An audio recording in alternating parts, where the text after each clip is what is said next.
Hello, everyone, and welcome to the 25th Anniversary Film Festival for the H.P. Lovecraft Film Festival.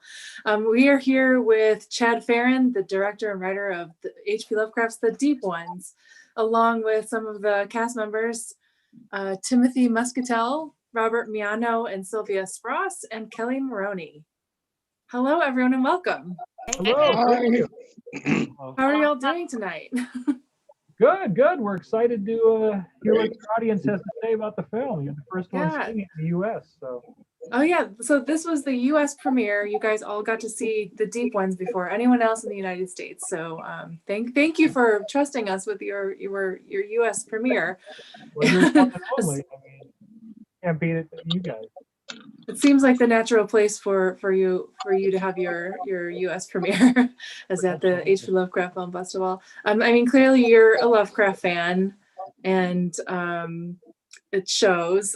You shared with me earlier that you got a really nice comment from Brian Usna that it's kind of Dagon meets Rosemary's Baby with a touch of society thrown in.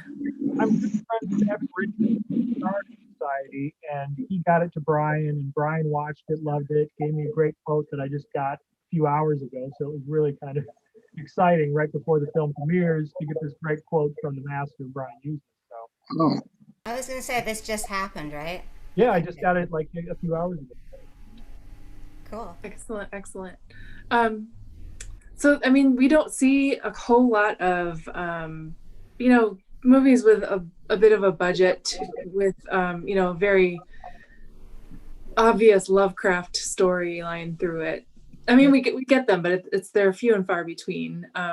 Is this a passion project for you? Is this something you've been trying to have made for a while? No, not at all. How did this happen? I've been a Lovecraft fan since I was a kid, of course, and then this project came along where Robert introduced me to Gina, the star of the film, and she wanted to do a cheap kind of low-budget slasher film in her beach house. And she's like, can you whip up a script and we can just throw some money together and go make it? And I was like, I really don't want to do a slasher cheap knockoff film.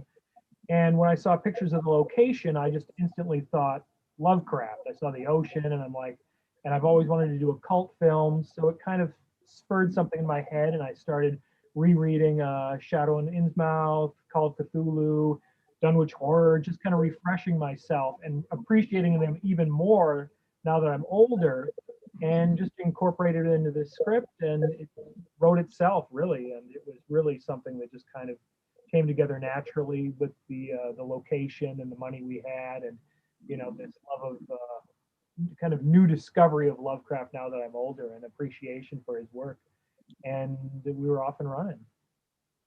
Nice. So it was kind of a spec script in a way. And that was that house. So that was Gina's house that you filmed in. That was the house she was renting, and we basically started. She put in some money. We found some other actors to put in some money. I worked for free. Robert worked for free. So everyone worked, real cheap, and we kind of just put our hearts and souls into it and shot it, 14 pages a day sometimes, and got it done in a couple weeks. And everyone was really just excited to be there and gravitated toward the script. And it was actually a lot easier to do because it was basically one location in that compound of Gina's house. So brought it all together. Nice. So, because Kelly, I'm seeing Kelly very prominently on my screen, because she's right under me. And she's so radiant. The moon is the full moon, get it? It struck me that her character is kind of her character's named Ambrose Zadok. I'm assuming is a nod to Zadok Allen from the Shadow over Innsmouth, who is kind of the the person that was in it, but then is sort of on the outside, but isn't quite totally out of it. But the person who kind of sees and speaks the truth, even if people don't believe them. Right. But I loved how you flipped it and made it a woman. Was that something that you were like, I'm going to use this, but I want Kelly to play it? Well, I'd worked with Kelly before on Exorcism at 60,000 Feet, and she was just so great and up for anything improv wise and everything, which I really like with an actor that can kind of take a character and make it their own and come up with their own ideas and things and really bring it to life. So I wrote it for her in mind, and then when she read it and liked it, and we were on the same page. Because you always, actually Tim's character was written for by Lang originally, and she was all set to do it and everything, and then her agent got involved and he wanted ridiculous money, and it just fell apart. So I called up Tim and got him on board. He liked it, the idea of what we were going, and it kind of worked that way, and then brought what his own ideas to it and everything. And same with Robert and Sylvia. So it's great to find actors that you not only worked with before and kind of get your shorthand in a way to say, in a sense, but they also bring not only their talent but also kind of their own ideas. And so far have done a few films together and work well together and have a lot of fun doing it. And hopefully the audience kind of sees that. So it was kind of a collaborative effort then. Oh, everything, I try to do is bring everyone involved, from the composer to sound editors to the DP to whoever, and get their own touch on it. Because 9 times out of 10, their ideas or the ideas that they spark in me or whatever it would be comes off better than what was written on the page or what you might have thought it had to be. And if you have that flexibility, especially on a low budget, you're able to get things that are better than you could have even dreamed of most of the time. Not all the time, but most of the time. Fun. So Robert and Sylvia, I'm assuming that you're a couple since you're in the same place during the pandemic. And then but you also, no? Just best friends. Quarantine. But what is it like working together? And do you often work together? Very difficult. Just kidding. I don't know. Yeah, you turn off the microphone. No. Huh? No, go ahead. She asked you a question. It's both. It's great because after the day you can talk about it or you can brainstorm before, after, during. So that's kind of the benefit of it. And you can develop and go deeper and discover stuff together. And then, there's also the other fact that you can drive each other crazy. So you can, have a little bit of both. But in the end, most important is whatever is best for the movie. So that we can always agree on. How much of your own, go ahead. No. So we've worked on a few films together, and it's we inspire each other, and we have differences of opinion sometimes, but all in all, it works. It works. It's like Sylvia said, it's about the film and getting the best performances for the film. And so we help each other. It's a team effort, and everybody on this film really did it for the love of it. Yeah, somehow like that fact that we were playing a couple, that you do have sometimes some friction. It makes it just more real in a way. Yeah, we kind of brought ourselves to it, like we always do, and so it worked. I think it worked. I think so. I was going to ask how much of your actual relationship did you bring to the screen? I think we brought a lot of it. Yeah. I think, yeah, because we use ourselves, so, and in doing that. Well, it's just something you can build up on. Like, okay, so you do have the relationship already, and now you can build up on the story from the movie and kind of melt them together. Interesting. Your characters are interesting in that they seem very benevolent at first, but then as the time goes on, you kind of notice that there's a little quality of something else is happening, where there's a hidden agenda happening. And where do you find that kind of there's like a look and a cross looks between you, and just the way you say a word to Gina or Johan's characters, that kind of gives you an indication. How much would you say that is that direction, or is that something that you decided that you wanted to bring to that? I think it happens in the moment, you know. The way I work, you know, we don't plan what the emotion is going to be, and we just play off each other and see what happens, you know. And just so that was surprised, uh, and I think and then the audience is surprised. So it's happening for the first time. The audience only wants to see it for the first time. Make sense? And for Kelly, your role was really like Zadok in Shadow over Innsmouth is kind of he's there for one purpose, and that's to kind of reveal information. So you don't really get a lot of like who he is other than the town drunk. But for Ambrose, the character of Ambrose, there's a lot more going on there. Is that how the role was written, or is that something that you injected into that? That was very much written. Chad really and Robert really gave me a reason to be there, like a huge reason to be there. I wasn't just like walking around being the person that knew the truth. I was, you know, I was really motivated to be there and really conflicted. And yeah, I mean, it was fun for me to be the person who was telling the truth that everyone thought was crazy. That was great. I always loved those parts. I never got a chance to play a part like this, though. This is different for me, and you know, I was really happy. I didn't know that Chad had written it for me until later on, and I was so honored by that, because I didn't even know that. So, but it was. I mean, when I say that I'm Ambrose I tell people about the script and the movie, and I say, and I'm playing Zadok, and they go, "You're Zadok? This I gotta see."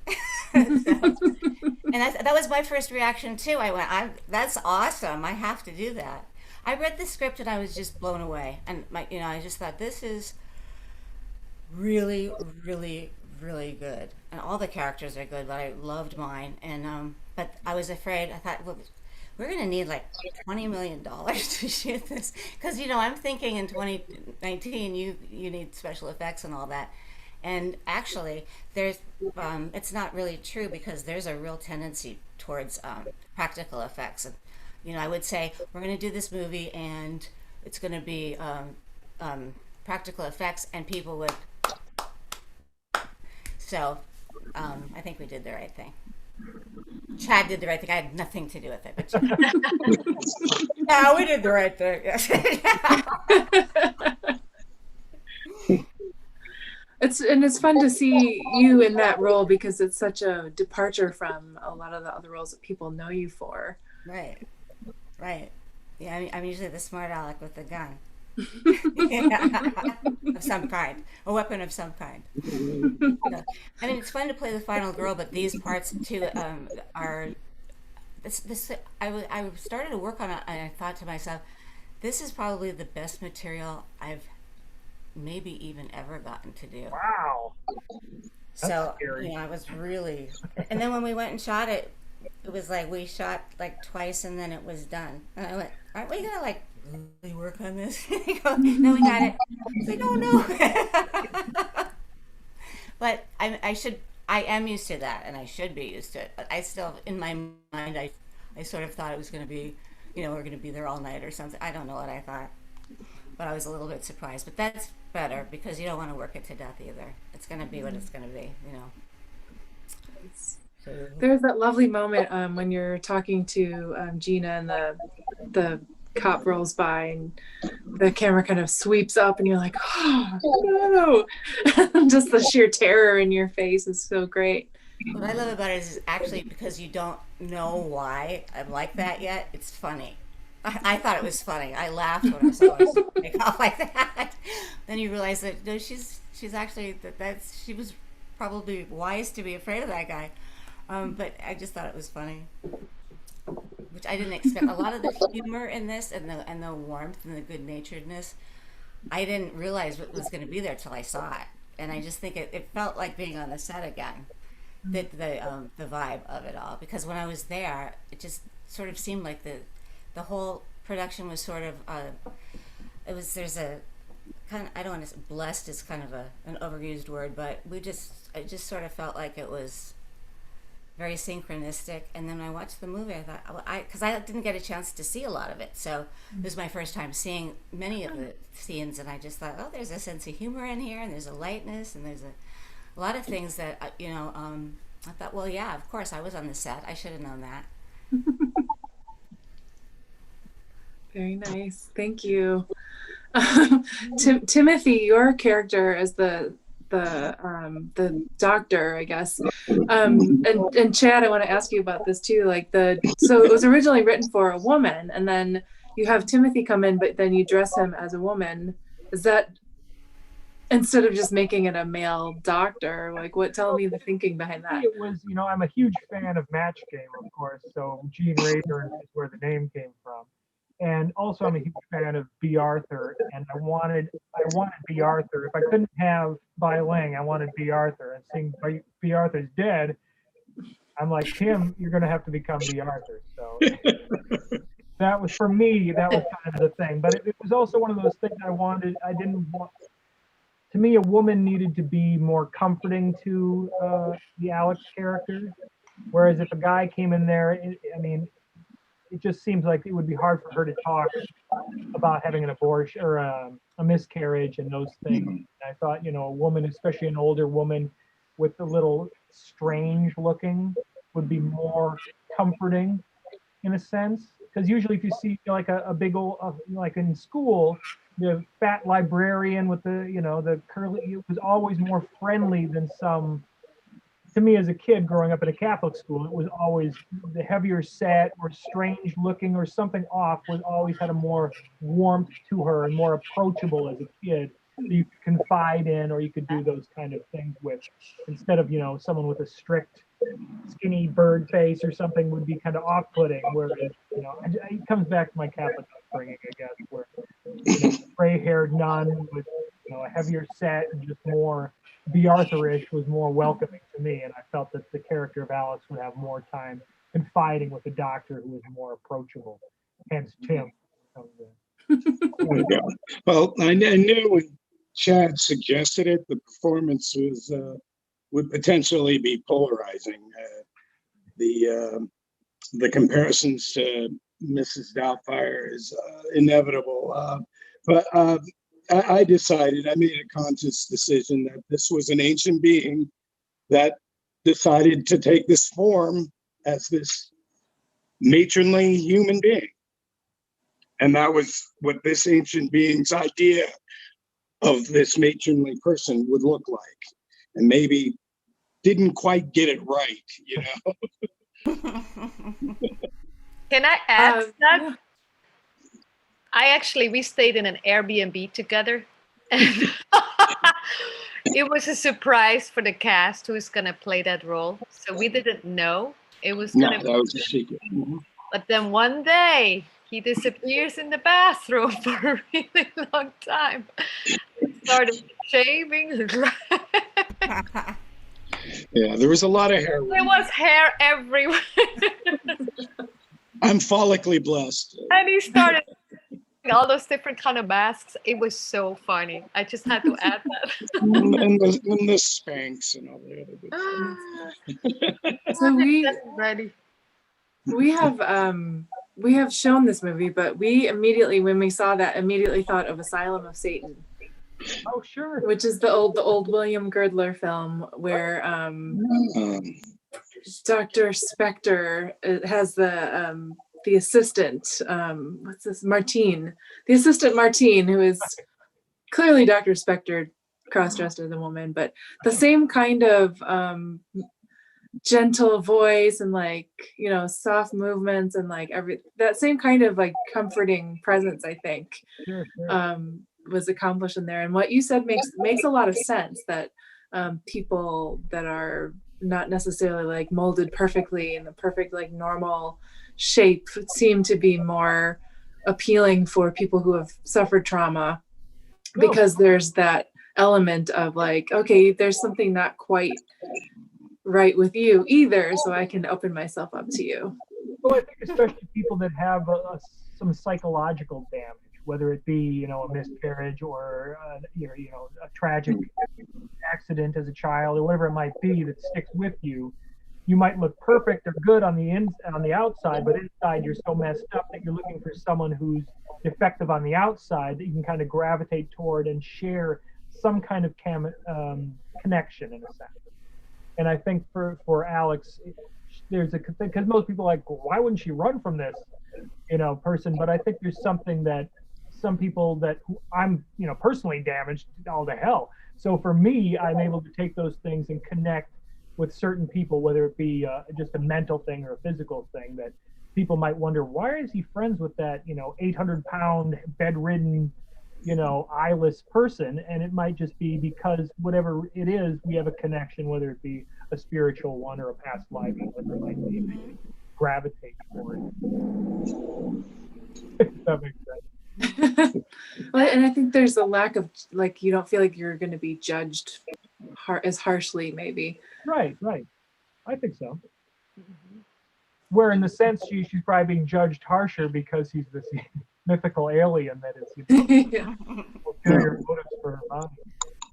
You know, but Tim, as the character when he was on the set, was very. You just got a nurturing feeling from you as when you were all dressed up and everything. You were just like a mom figure, and it really worked. I mean, the minute you got dressed up like that, it worked. It played, even like just with us being not shooting. It was fun. I can't say no to Chad. I've worked with him for over 20 years. Yeah, it was fun. It was an interesting choice, I got to say.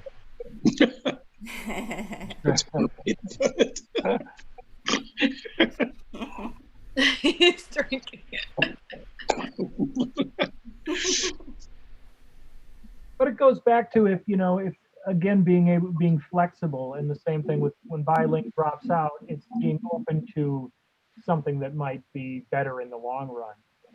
Because, you know, as great as she is, she was a little bit of a pain in the ass on the set of the Exorcism movie.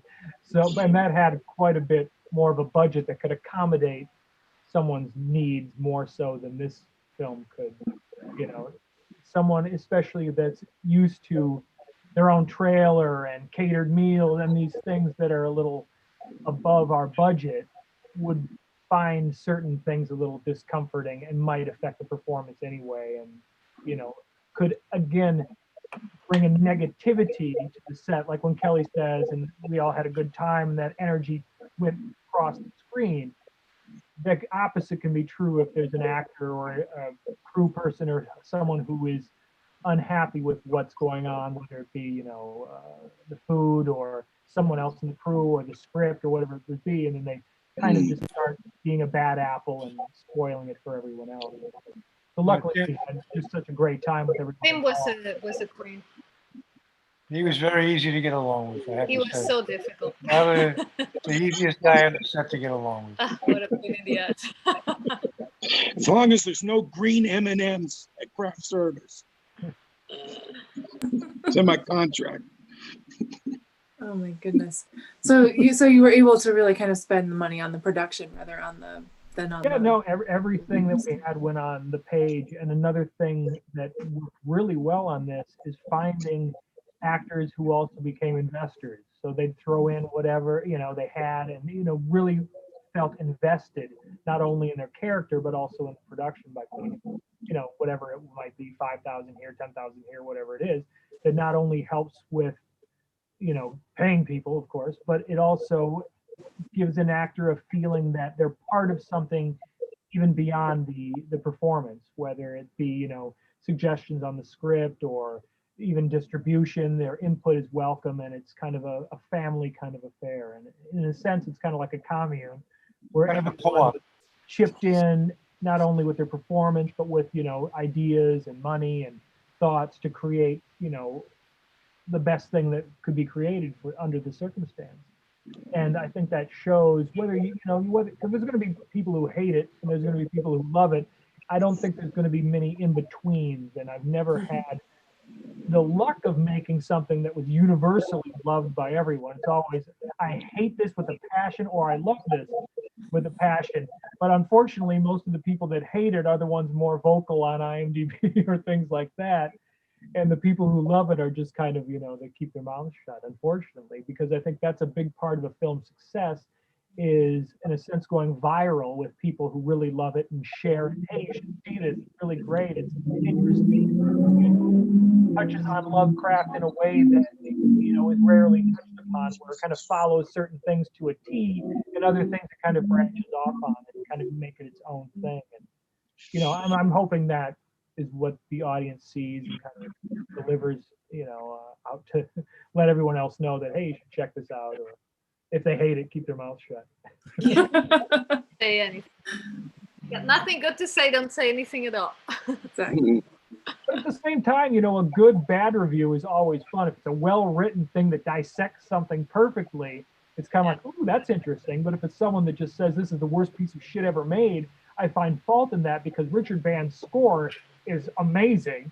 And he's worked on some of the greatest films of Lovecraft ever, Reanimator, From Beyond, or whatever it may be. And I think even if you hate the film, you can appreciate that element of it, or some of the performances, or, whatever it might be. Or so to say something is just, I hate it and go on and on about that, I think is a disservice, because there's numerous movies I hate, but I can still find redeeming qualities in almost everything. How did you get hooked up with Richard Band? Did you know him from before? Have you worked with him before? No, I love his scores. Are always, even when he does a bad movie, his scores to elevate something. You're like, oh, that's a Richard Band score, And so I recommended it. The producer on Exorcism, Robert Ryan, to try and get him, because he had a bit more budget than we did. So he approached Richard. Richard liked the film. They made a deal, and we had a great time on that film, working together. And when this came about, I sent him the script, and he loved the script. And then he wanted to come down and visit the set, and he really started getting into it. And then I finally said, well, Richard, I don't have any money. And he's like, well, we could work something out. And we did. He got paid a little something. He got a little back end. I was thrilled with his score. I thought he did an amazing job. It's like nothing he's ever done, but like everything he's done, in a sense. So I'm really happy with this. Let's talk about the story itself a little bit, and the characters that go through this progression of discovery, and then the Robert and Sylvia's characters that are the kind of, I don't know, the inviting, like the spider web, I guess, to draw them in. Like what were some of the influences that you drew on to create that story? And well, Jim Jones is a big one. I mean, where you've got someone who's very charismatic, good looking, and sells this great idea of life. And then when you get into it, it's kind of like, uh-oh, I'm stuck. And everything that you were taught is completely different. They might be right.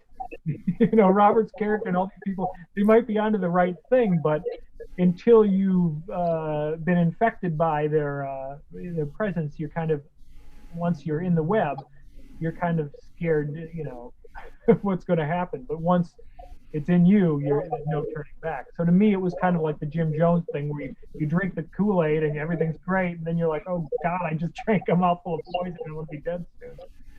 So I think that's the whole thing with Johann and Gina's character. Once they've become and flipped over to the other side, it's great, but that moment before that happens, it's terrifying, because there's nothing you can do. There's no turning back.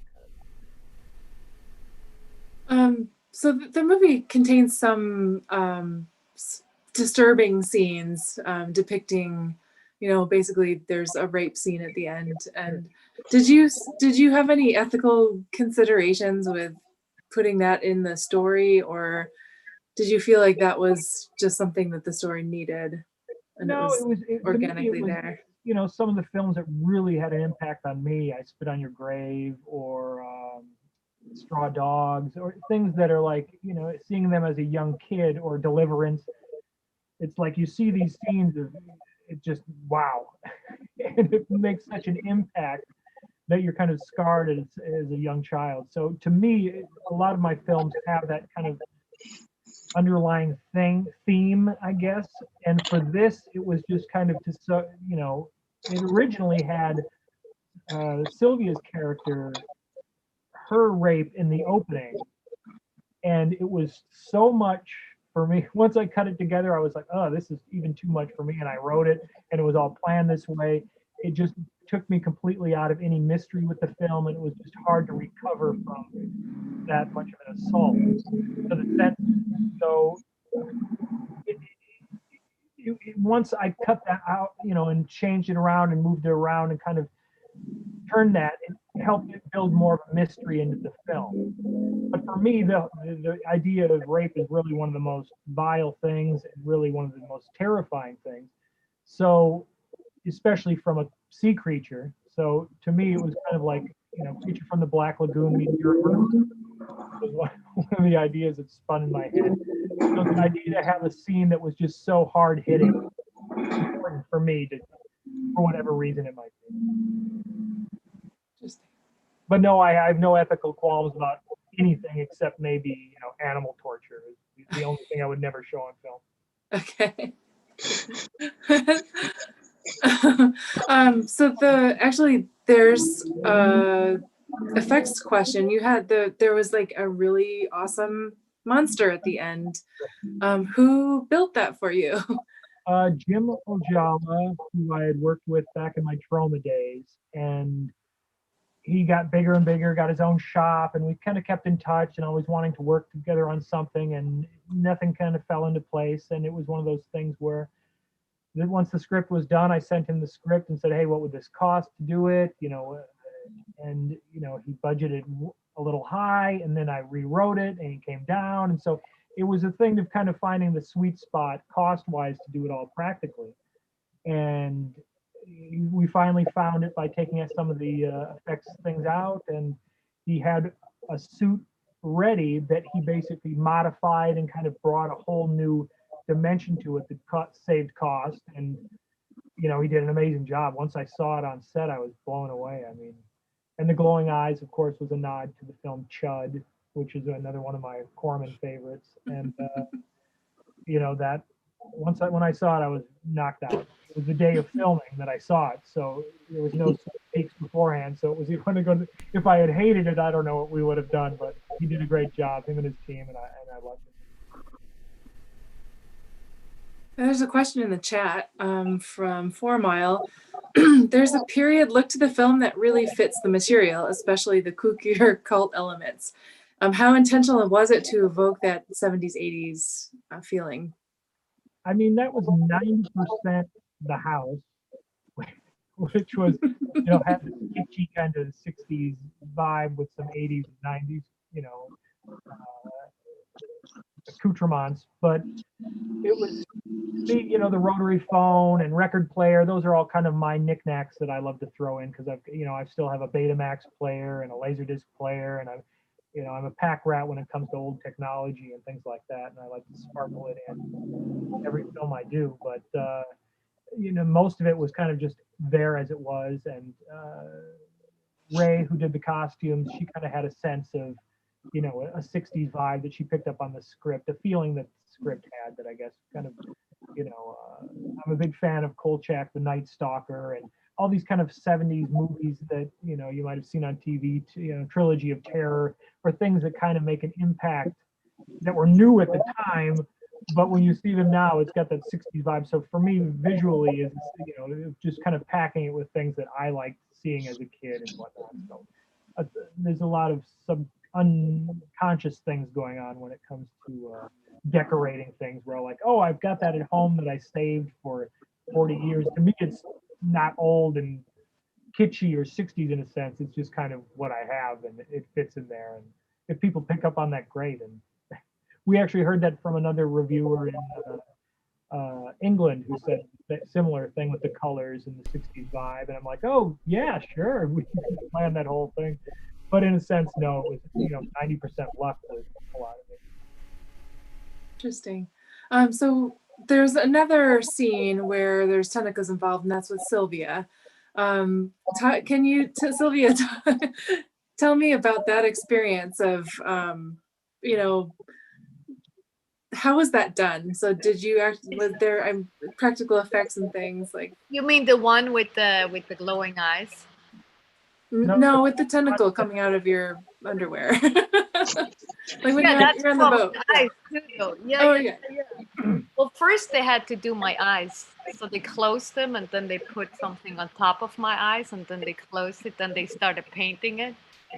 I couldn't see anything, which was kind of frightening. And then they brought me to set and then they said, you're going to have some tentacles come out of you. So spread your legs. And then I was throwing up at the same time. Oh my God. I had to stand in a way and act and have my eyes go glowing. And it was crazy. I mean, it was probably the most exciting moment at the same time, but it was also for 2 hours of just being blinded and being guided by the people on set. And it was an interesting moment. I mean, I love that moment. I think it's a cool, very cool experience, and it's very cool to work with the special effects guy. I mean, he's so good at what he does and the people that work with him. So that was very cool just to do that. Got pretty close with him on the boat and the tentacle on that, right? Oh, you talking about the boat? Yes. I think that's what you meant. Oh my God. You're talking about Blocked it out. Well, those tentacles went down mostly into Johan. There, it came from your crotch. That wasn't me doing it. I mean, I was just standing there. And the stuff that was going on in the belly with the tentacles, that was not even my belly. That was actually, I like that moment a lot. But you meant the throat thing, the tentacle throat thing. Yeah, that was interesting. I don't know what else to say. That was the first day of. That was the first. How deep can you go? How are you going to do this, Chad? How are you going to pull that off? And, man, I was surprised how well it worked. How Johan took it. And Johan, he sold it, man. Yeah, he took it. He took it like a champ. He took it like a man. Oh my goodness. All right, let's switch gears a little bit. I wanted to ask each of you, so Chad, you are a big Lovecraft fan. Are the rest of you, had you been aware of Lovecraft before? Have you read his stories, and are you a fan now? Yes. Absolutely. This is the first time, I mean, I didn't know much about Lovecraft until Chad, sent me the script. And I read the script. I said, "Wow, this is interesting." And then I read some of his short stories. Then he obsessed over it. Read some of Lovecraft's short stories, and what an imagination! It kind of. Yeah, you started researching like crazy too. It really touched me. I really got into it, and I was able to really identify with where he was coming from, and it was an interesting exploration. No, it's a great learning experience. We learned about all those philosophies about the sea monsters and the comparison with the Bible stuff. And Well, no, I'm a fan of Lovecraft. I really am. Yeah, it's fascinating. And he inspired so many filmmakers, so many great filmmakers. Were inspired by his work and his writing. Which is cool. We didn't know that, so that kind of is nice to learn about that and appreciate him even more so. And Kelly, how about you? Yes, I've always wanted to do a Lovecraft thing, but I just never, I didn't see how it was going to happen. Mm-hmm. And that was another thing too. It's a H.P. Lovecraft story. How did that happen? Wow. So in so many ways, it was just like this present that was a huge surprise. But I've always wanted to do a Lovecraft thing, and when I was younger, I don't think I thought I got it at the time, but going back and reading it again, I got it in a lot more of it in a different way. So every time I think with him, every time you read, you see something that, oh, because it's so, you have to use your imagination. It's so, he talks in pictures, and you can't like just, you have to experience the story. You can't just like read the words. And I think that sometimes you think, I didn't think about that part of it the first time. So now this seems like a whole different story in a way. A lot of people say that, like if they've come to read Lovecraft as a teenager or a younger adult, and then read him again as an older person, you get a different perspective on the same story, which is kind of nice. There's actually a question about Lovecraft in the chat. Where'd it go? What are the story implications of your inclusion of Lovecraft actually having existed in the universe where the film takes place? To me, it was always kind of like growing up as a Catholic, and I always kind of questioned the Bible in a sense. I'm like, what if in a million years someone found a Superman comic book after, the world's been destroyed and it's rebuilding, and they started worshiping Superman and Krypton and whatnot. So to me, it was kind of like, the idea that Lovecraft knew what was going on in this reality of the old ones and deep ones and things like that, and this cult was worshiping what they found this book, and they're like, hey, we believe it. This is the truth. And people right now would think, well, God, you're insane, but in the movie, it is the truth. You can write that movie. So going forward, for this is a question for all of you, like how likely are you to do another Lovecraft movie? Would love to. I'm actually working on a script for the deep ones too, if it does well. So. Which really in a whole different side of the mythos and things like that. And the idea of swimming around it is good. Did I die at the end? I'm excited about it. Oh, we're all dead, though. I know. Is Ambrose definitively dead? Do we ever How do die? I come back? The sequel. Reincarnate. Well, that is not dead, which can eternal lie. Yes, exactly. Yeah, like how you think. That's right. That's a great line. Those are great lines. Yeah, they were fun to say. No, that's an amazing thing when you take directly from Lovecraft and put it in good actors' mouths. It's just like you sit there while they're reading it and you're like, it's just so amazing to hear it. And it's phenomenal. It was written, 100 years ago. It's amazing. It's timeless, really. And, when you hear it saying and you capture it, and it really is just something epic. And again, that goes back to the whole thing. You might hate the film and whatever, but when you hear Lovecraft's own words being spoken, it's really amazing. For me, anyway. And that was one of the things where, it's so many little things like that is a dream come true for a fan of his work. And it's amazing that someone would create something and then leave it for the world to use. It's not copywritten, it's not protected. Anyone can use this and pull from these stories. And, if you do it right, it could be a huge hit, or it could find a cult following, or whatever it could be. But Lovecraft lives on forever. And that's an amazing thing that cinema can add to his works. I mean, it really is. And I feel honored to be able to have touched his stuff. And I hope the audience sees that no way there is ever any disrespect for his words, because as a writer, not nearly as good as HP.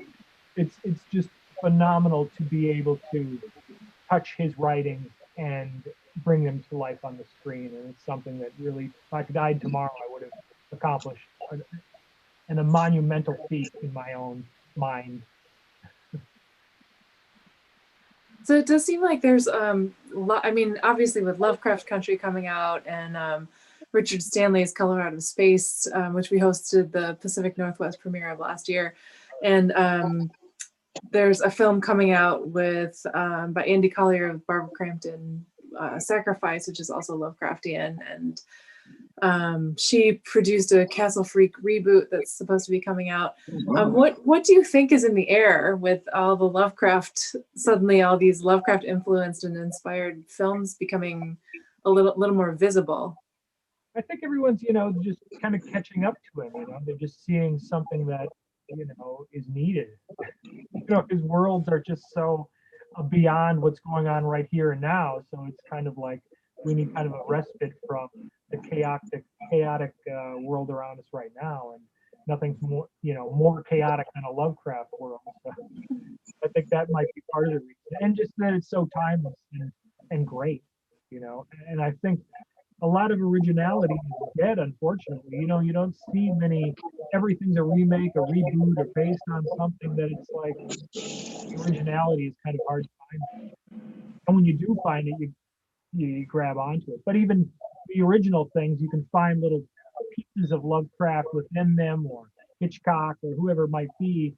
The kind of originality is very hard to find in a pure form, and that's what's even more greater for Lovecraft, to be coming up with this stuff that he came up with way back. That is, almost gives you a sense that he is alien. If you look at it that way, to be coming up with the stuff that he came up with in that day and age is just phenomenal. I mean, there's no other word for it. Coming up with the language and the monsters and these entities and these gods and these, it's really amazingly creative, and in a sense gives him this otherworldly thing, especially when about the demons he had, and his connections with humanity and things like that. So, which I think a lot of filmmakers, in a sense, can feel that sense of being an outcast, and I know a lot of horror fans definitely feel it. I mean, especially you meet a lot of people at the conventions way back where they tell you these stories of why they gravitate toward horror, and I know that's definitely coming from a childhood that I did. Horror and science fiction and things like that, you definitely gravitate as an escape in the world you're in. And I think that's what Lovecraft now, especially for more cinema coming and more books and things like that, is because of the world that is around us and people trying to escape that chaotic stuff. It's interesting. It does provide a kind of large and versatile framework for people to kind of exercise their own creativity in, while still being connected to something recognizable and kind of universal. Right. So for Kelly, Robert, Sylvia, and Timothy, if you had to choose a story that you wanted to play a part in, what would that story be? A Lovecraft story.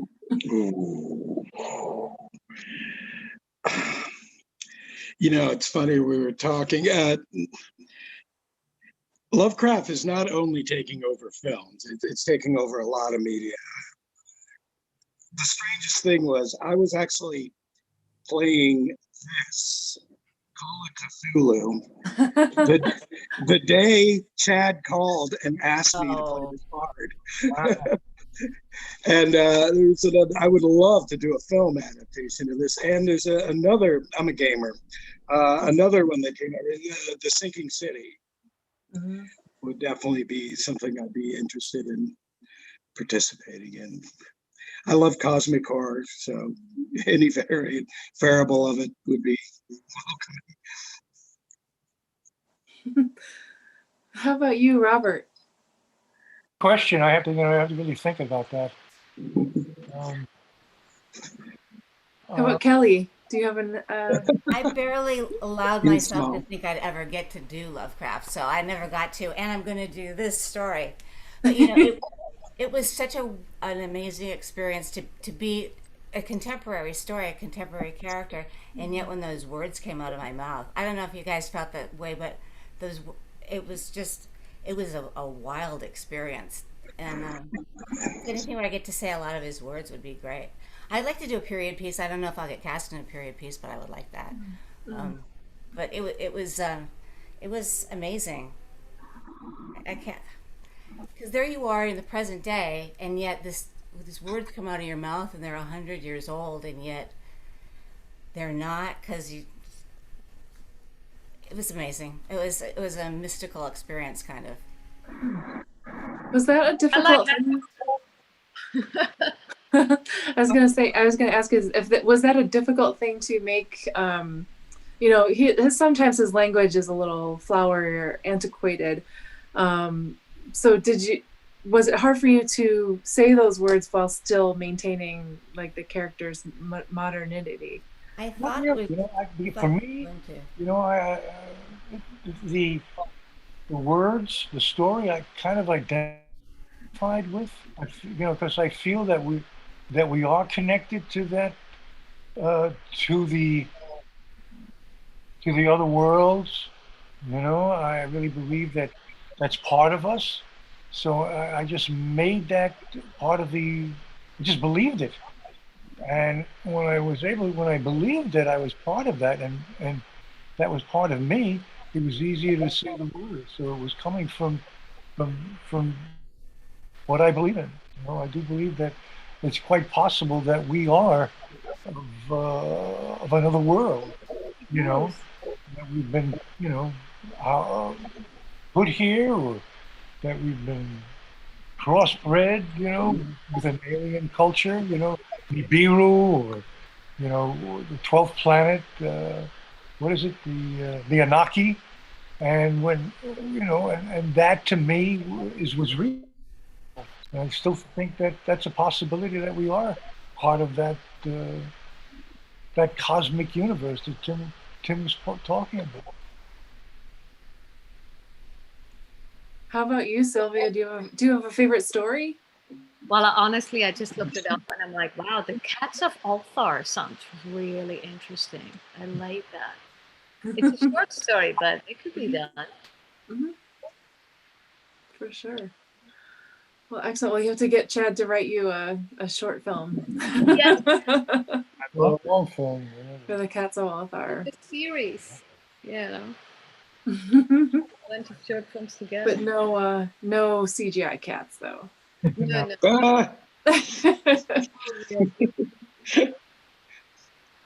Although does Cats qualify as a Lovecraftian nightmare?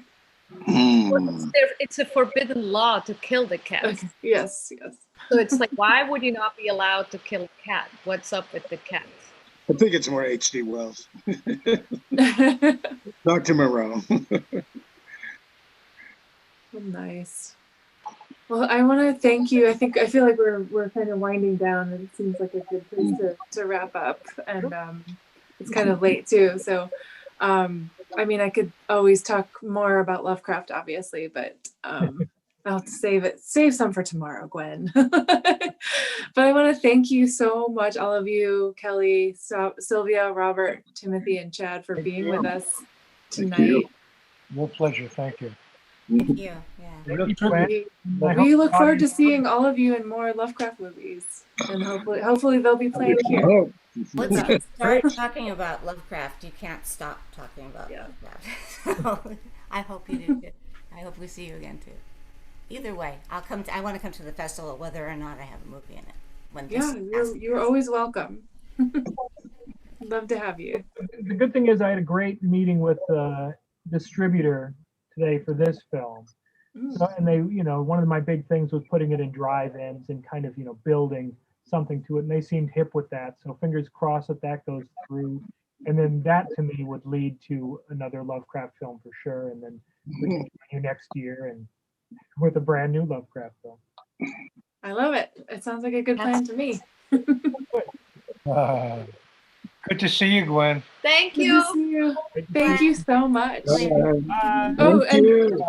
I forgot, Chad, if people want to follow you on social media or find out more about your possible next project or find out when Deep Ones will be available for general public viewing, where should they go?